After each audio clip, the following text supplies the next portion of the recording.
Good afternoon. This is the market update for buy sell short for Thursday, April 3rd. Kind of flat day on the market, but as usual, and as has been the case really all week long, the bears and the shorts and the sideline money that missed the rally over the last year out there thumping their chests, calling the top in, calling for a crash, etc., flash crashes, all that other nonsense that you typically hear from sour grape traders sitting on the sidelines who've watched everyone else make lots of money over the last few months. And today was no different. And, what kind of sucks is that negative sentiment, that we see spewed on TV and on the message boards, Twitter, etc., is sending a lot of the speculative money to the sidelines right now. And the sideline money is just sitting there going, yeah, let's see what happens here. Let's see what's going on. And that's really the market we are dealing with right now. I will say that if we do see a pullback in the market and all those bears and shorts and naysayers come out saying how great they are and how great they called it and how the top is in, one thing I can tell you is that if we do get a sell-off, even a small sell-off right now, it will be a small sell-off. And those shorts and bears and naysayers will yet again get their asses handed to them as they chase the market to new all-time highs. And just the way it's going to be. Really, an annoying session is probably the best way to put it right now. When the speculative money is out, it can be really difficult to buy stocks because you're like, why would I buy if no one else is buying? And that pretty much goes along with the line of the market we've seen over the last couple of months where traders will only buy shit that is up big. They don't want to bottom buy. They would rather chase stocks like ISR at $3.30 than buy it when we were calling it 3 weeks ago at 75 cents. That's just the nature of the market right now. We've got to deal with it. It will not last long. We'll either see a retrace or we will see those naysayers cover their shorts at new all-time highs. Looking at the daily chart, possible double top candle here. We are up 4 days in a row, even though it's been a wall of worry rise up.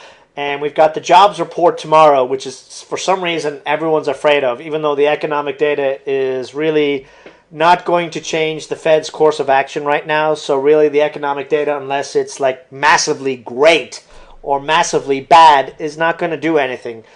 And that's essentially where we're standing right now. Looking at the 15-minute chart, we've got a couple of areas of support. We've got this trend line support at 15,525, and then we've got the 200-day moving average. That's a nice little uptrend support from a week or so ago. That's at 16,450. Dow Transports, dip on it today. Is it overly concerning given that we just made a new all-time high a day or two ago? I don't think so. Russell, same thing. More extreme pullback on the Russell today, but really, is 10 points all that big of a deal on a 1,200-point index when we're about to get a positive MACD cross on the chart? You can go either or.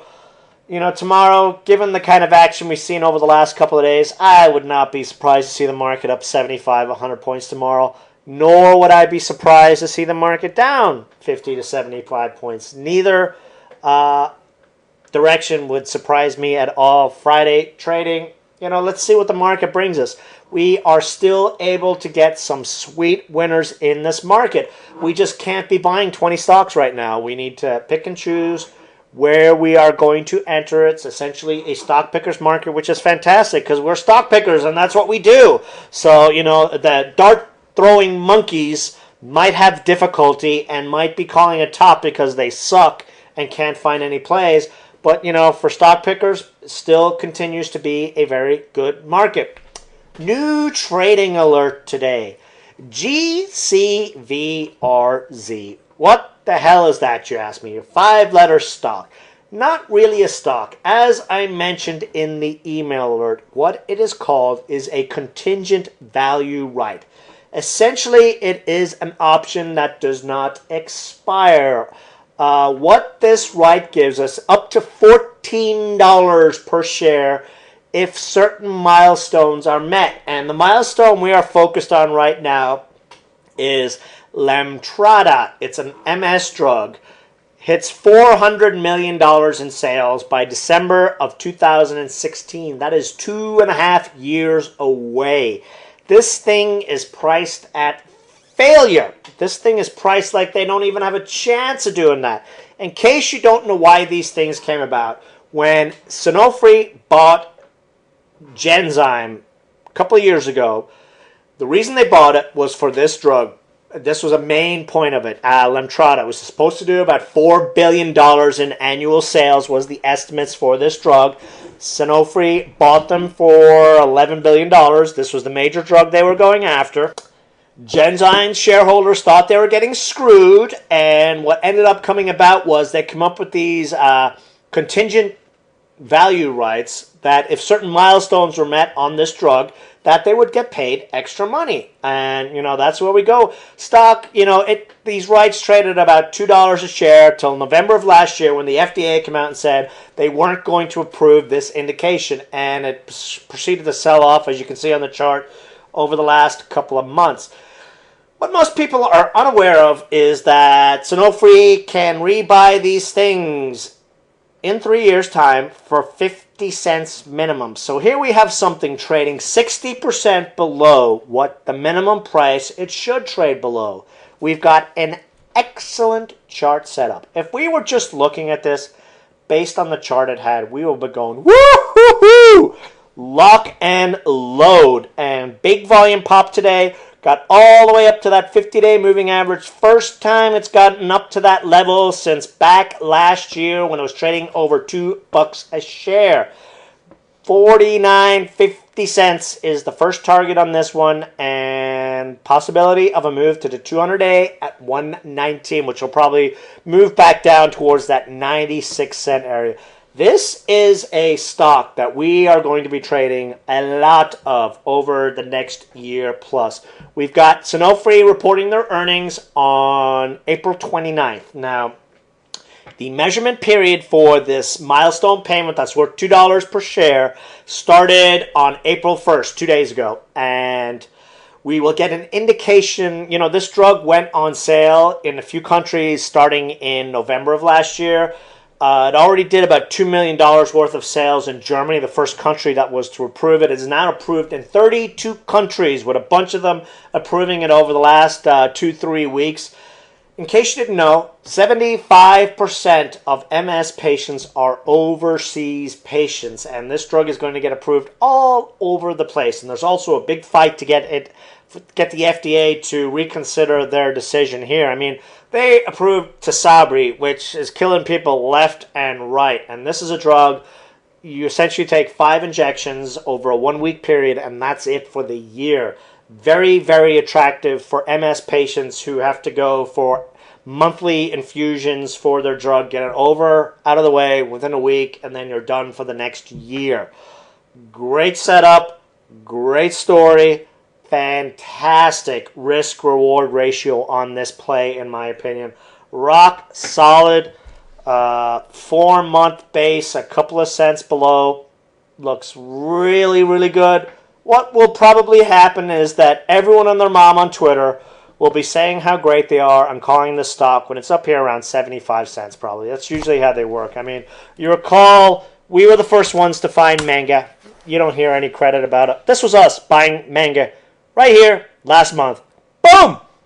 300% move. ZBB was another one. This was us buying ZBB. Right around here. No credit. 500% move. Boom! Similar situation. Setting up here on GCVRZ. This one is going to be a monster for us. Looks great. Chart's great. Story's great. And that's all we got to say on it. DEJ. Monster move for us since we initially got into this one. Down here, 14 to 16 cents. Inevitable retrace that is now forming a flag here. We touched the 20-day exponential today. We have natural gas prices actually going up. Russia increased prices 50% to Ukraine. We also have natural gas storage. Our supplies here in the U.S. are at below the 5-year average, which is slowly pressuring natural gas prices. They continue to go up, up, up.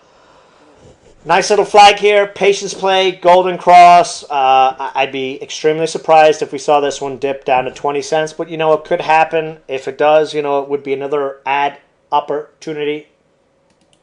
Just a matter of being patient as the chart consolidates before the next move begins. PTN. Great move over the last couple of days. Everyone was selling back here, and look, a couple of days later, we're up 30%.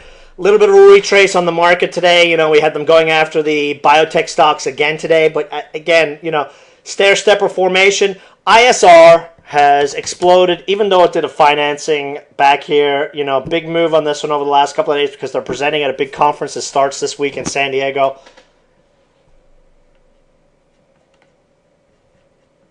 Biotech stocks will move whatever the current sentiment is in the market, and then it can just turn very quickly, as we've seen in a lot of these stocks. Now, speaking of that conference, ZLCS is at that same conference. We got that breakout yesterday. Retraced today on really low volume, even though we got a positive MACD cross on the chart. They present Monday, Tuesday, so we should see some follow-through to the upside tomorrow. Possible press release Monday or Tuesday to stoke the price. Upward move to $1.50. I mean, if ISR can go from 75 cents to $3, and the story hasn't really changed, a lot of these other biotech stocks are extremely cheap, and they're just feeling the overhang of some of these bloated large cap bios, getting taken to the woodshed right now. But, as momentum goes, greed quickly takes over and they rush back in. Last stock I wanted to mention real quick was APP. This stock was priced for bankruptcy, but they did a big financing. Bankruptcy is off the table, and it's putting in a nice little consolidation here down at the 50-cent area. First target, 20-day at 63 cents, about 25% upside. As you can see, every time this stock is sold off, it always bounces back to the 20-day moving average. So a little bit of a patience play. Minimal downside, 46 cents support. Extreme negative MACD. Each of the last two times prior to this, actually each of the last three, I could have gone back. Each of the last four, every single time we've had a negative MACD, not to this extreme level. We have seen a big bounce back in the stock price. And you can see MACD is slowly driving back up the hill, which means there is a positive divergence in the chart and a pop is at hand. So that's it for the video tonight, guys. If you're a little bit concerned about the market, all I would say is, we're not calling a whole lot of plays. We're playing a lot of stuff intraday. If you're overly concerned, just play the swing plays, go half positions, tighter stops, and everything will be great. When everyone is rushing to one side of the boat, it usually means the market likes to do the other thing. We've got a lot of shorts piling in. They're just piling on, and, they're just looking to be squeezed yet again. So have a great evening. See you in the chat room tomorrow.